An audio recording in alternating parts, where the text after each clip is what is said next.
Fala galera, beleza? Sejam bem-vindos em mais um vídeo do nosso canal. O vídeo de hoje a gente vai trocar uma ideia sobre o CADIF 11, o fundo de infraestrutura da Kinef, né? FIINFRA deles.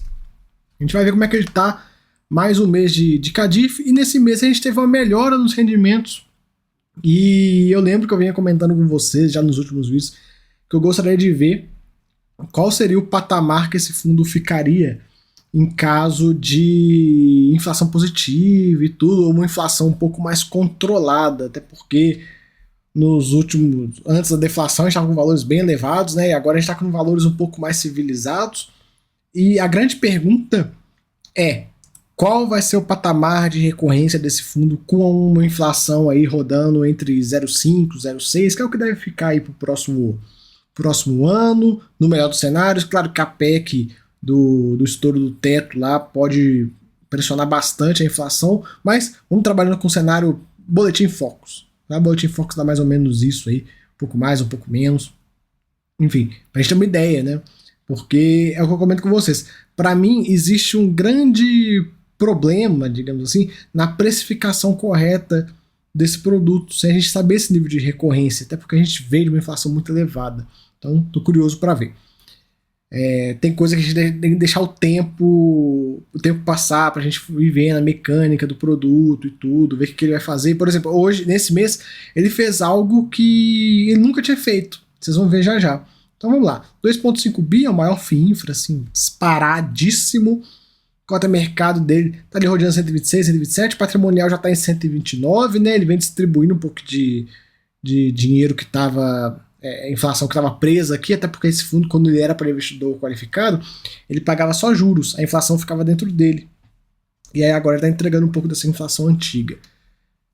E o yield média das debêntures especial mais 7,8, 32 operações, sendo metade delas AAA, né? FIINFRA, galera, em sua grande maioria são boas operações, né? É difícil ver um FIINFRA high yield, né? Digamos assim, a maioria é tudo AAA, AA, enfim. Aqui tem a grande surpresa que eu falei que ele nunca tinha feito. O que o fundo fez? Ele distribuiu 1,35 por cota. E esse valor ele é formado por 61 centavos de juros, que a gente já estava vendo se dá mais ou menos esse valor mesmo todo mês. 30 centavos de correção monetária, que é o IPCA. E 44 centavos que serão utilizando parte do saldo de lucros acumulados não distribuídos ao longo da história do fundo. Então a gente pode ver aqui que o resultado do fundo mesmo, nesse mês, foi de 91 centavos, né, que ele poderia ter entregue. Entregou um pouco mais por conta desse resultado acumulado. E aí fica a pergunta que eu faço para vocês, e peço para vocês deixarem aí no comentário o que você acha. Vocês acham que esse fundo vai começar a distribuir essa inflação toda que está preso dentro dele e vai chegar mais próximo num patamar de cota patrimonial de R$100 ou não? Enfim, ele já vem distribuindo, né? O patrimonial dele era acima de 130, já diminuiu para 129. Então a gente vai acompanhando essa queda no patrimonial. Tem até uma tabela aqui que tem um patrimonial, deixa eu mostrar para vocês. Cadê? Não tem só cota de referência. Patrimonial eles tiraram. Enfim, vocês podem pegar nos últimos relatórios e tal, esse fundo já teve patrimonial acho que 130 e pouco. Não mais 135, mas já era 130. Então eu fico me perguntando. E nos últimos meses ele veio fazendo isso. Ele deve ter distribuído aí de resultados acumulados nos últimos 3, 4 meses, algo próximo de uns R$2 aí, facilmente. Porque ele estava pagando 1,20, aí era 60 centavos de juros, 60 de inflação, algo próximo disso. Ele já deve ter entregue aí algo próximo de uns R$2, R$2 a R$3. Então fica essa dúvida, fica essa curiosidade para ver o que o fundo vai fazer, porque é aquela coisa que eu comentei nos outros vídeos. Será que esse fundo, pagando aí 90 centavos, R$1, até 1,20 mesmo, será que a cota consegue se segurar nesse patamar de 126, ou será que ela vai corrigir até ficar mais próxima de 1%? Falo isso porque a gente tem um mercado de fundo de CRI, claro, é outra coisa, mas tem um mercado de fundo de CRI, todo mundo pagando 1%, um pouco mais, um pouco menos, e eu vejo que hoje, no cenário atual, fica difícil o investidor aceitar num fundo de dívida um patamar abaixo de 1% ao mês, né? A gente sabe como é que o pessoal está mal acostumado. Então, vamos acompanhar. Vamos ver aí, os próximos meses a gente vai descobrindo juntos para qual direção que o CADIF vai. falar um pouco do mês aqui. Ele comenta sobre um pouco do Fed lá nos Estados Unidos, não teve nenhuma mudança na perspectiva da política monetária. Brasilzão muito volátil, né, por conta das eleições. Ele coloca a elevação das curvas de juros tanto pré quanto pós. Ambiente político se mostrar mais difícil do que esperado. Incertezas relativas aos possíveis desdobramentos da PEC. Por isso que eu falo, galera, essa PEC ela é extremamente crítica. O endividamento do país hoje é algo próximo de 70 e pouquinhos por cento, e essa PEC pode levar até uns 90%. Então, tipo assim, precisa ver o tamanho do rombo, né? E não é questão de político A ou político B. É um puta rombo. 200 bi é um valor, assim... O Auxílio Brasil, acho que se não me engano, é 40 bi, então esses outros 160 bi é o quê, né? Enfim, é político fazendo merda com o nosso dinheiro. E aí, o que nós vamos fazer? Vamos investir em fundos como esse, fundos de CRI, para pegar essa inflação que vai ser gerada, botar ela de volta no nosso bolso, para a gente não ficar tão prejudicado, né? Mas o ambiente está meio esquisito. Outro ponto, né?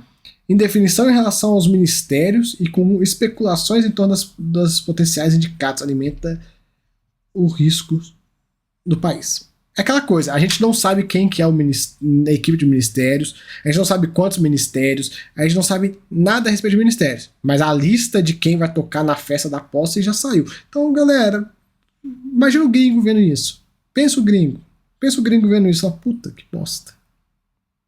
Então, é isso que o gringo pensa, né? Ele fica olhando e fica, Então, por isso a bolsa tá tão volátil e tá tão suscetível a falas. Você vê, ao invés do político A, o político B fala, a bolsa sobe, a bolsa cai, as NTNB sobe, a NTNB cai, então tá num momento bem... Em definição, a bolsa não gosta de definição. A bolsa gosta de uma definição. Seja por qualquer um dos lados, né, pra cima, pra baixo, mas a indefinição é pior de tudo. Vamos seguindo. Ele coloca, mercado de crédito, especialmente no caso de debêntures incentivadas, observamos o movimento de abertura dos prêmios. Decorrida por conta da deflação e resgate nos fundos de crédito privado. No entanto, não observamos a elevação dos prêmios de crédito do CADIF. Prêmios dos ativos que investimos têm se mantido estáveis, cerca de 1,8% acima das taxas das NTNBs, até porque a NTNB subiu até 6,3% mais ou menos. Relatório Focus teve algumas mudanças, né? A inflação saltou desse ano de 5,38 para 5,91%. O IPCA saiu pro ano que vem, saiu de 4,94 para 5,02. Vamos acompanhar. Todo mês, toda segunda-feira que sai, se não me engano, né, tá subindo. Então a gente vai monitorando isso aí. Já tá acima da meta, né? Novos investimentos. Foram 2 novas debêntures que ele comprou. Essa primeira, essa BRK Ambiental, que é uma debênture de saneamento, né, lá em Maceió.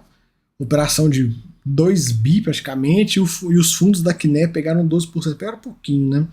PCA mais 8,06, Double A minus aqui, pela Moody's. E ele comenta sobre as garantias e tudo mais, a garantia real até o completo da período de investimento. E o segundo foi essa debênture aqui de uma rodovia, né, lá em Pernambuco, IPCA mais 7,87, Double A minus também. Vamos seguindo. Aqui um pouco da carteira de ativos. A gente já conhece, né? Teve só essas 2 novas operações. Ele ainda está com um valor legal em caixa. Olha só, em 7% em caixa. Foi 187 milhões de reais. Lembrar que esse fundo é grande, né? Então, tem muita coisa ainda para ele investir. Então, esse fundo que estava passando por emissão, mas pelo que parece a emissão não vai para frente desses valores aí, fica difícil.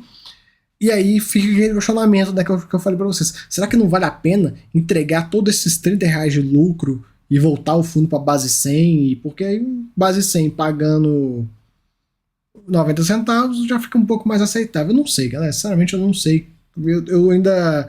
Eu ainda tô com o CADIF em um momento de espera, né? Não seria uma luz amarela, viu, galera? Não entraria nesse ponto, mas assim, mais de espera para entender a dinâmica, até porque esses produtos são diferentes de fundo de CRI. Se fosse fundo de CRI era moleza a gente conseguir calcular, mas o fundo de infra ele é um pouco diferente e tal, enfim, tem as particularidades dele. Então, eu tô acompanhando ainda. Já fui cotista desse fundo, eu fiz um movimento tático, né, de saída dele por conta da deflação, falando nisso, sobre esse tipo de movimento que eu venho fazendo, minhas estratégias de carteira, eu conto lá na área de membros, viu? Mas enfim, e aí eu tô esperando para ver que faz, o que não faz e tal. E aí, enfim, quando eu tiver alguma conclusão, alguma coisa, quem for membro vai ficar sabendo. Mas, de toda forma, ainda estava um salário muito incerto, né? Nos últimos 3 meses ele usou bastante reserva. Nesse mês, que eu imaginava que ele nem, não teria usado reservas, ele utilizou reservas. Então a gente tem que saber. E aí, vai ficar usando reservas para sempre? Não vai? Qual vai ser o patamar de recorrência? Esse é o ponto principal. Patamar de recorrência. Porque aí você consegue calcular se está valendo a pena, né? Porque hoje você compra CADIF a 127, 128 reais e você não tem você não tem a mínima pista de, pô, tô comprando a 128, será que vou receber 1% no mês que vem? Será que no próximo pagamento final desse mês agora ele vai anunciar 1,35 de novo? Ou vai anunciar 1,20? Ou vai anunciar R$1? Você não sabe, não tem pista nenhuma disso. Então a gente tem que ir acompanhando para tentar entender um pouco mais para conseguir fazer a correta precificação. De toda forma, o mercado já está derrubando a cotação, né? Esse fundo que ficou muito tempo de ser negociado, 136, 137 reais, já caiu para 126, né? 126, 127. Patrimonial também caiu. Então a gente vai aguardando essa movimentação, o que vai acontecendo. Se o fundo continuar nesse movimento de entregar tudo que tem, né, um cenário hipotético dele pegar esses 30 reais, 29 reais que ele tem de inflação e entregar tudo, aí a gente tem que botar na ponta do lápis se vale a pena, se não vale. Enfim, galera, é decisão de pessoal de cada um, né. Aqui um pouco dos últimos rendimentos, como eu comentei, ó, o patamar de 1,20 ele aparece várias vezes. Seria legal também se a gestão trouxesse lá uma tabela, alguma, sei lá, uma reguinha de sensibilidade, ó, com inflação de 0,5 no mês, a expectativa é que pague, o fundo vai ter de resultado tanto. Enfim, fazer um negócio desse, que pegava, sei lá, inflação desde 0,2% ao mês até, sei lá, 1% ao mês, fizesse uma reguinha dessa pra gente ter uma ideia, mais ou menos. Porque aí você conseguiria ter pelo menos uma visão de qual direção que o fundo vai tomar, né? Enfim, até porque ele nem comentou, em nenhum momento vocês viram, ele dando o porquê que ele entregou aquele valor, esse valor aqui, ó, esses 44 centavos. Hora nenhuma ele falou, eu entreguei por causa disso. Não, eu entreguei. Então seria legal entender o racional por trás disso aí, né? Enfim. E aqui é o final, né, as debêntures que ele tem de cada um foco muito grande, eu não comentei, foco muito grande é energia, seja transmissão ou geração, né? É um foco bem grande, é um fundo bem focado em energia. No mais, galera, é isso. Levanto aí minhas dúvidas sobre esse fundo e a gente vai monitorando juntos. E o ponto principal continua sendo qual será o patamar de recorrência, beleza? Fica aí o vídeo, até a próxima, fui!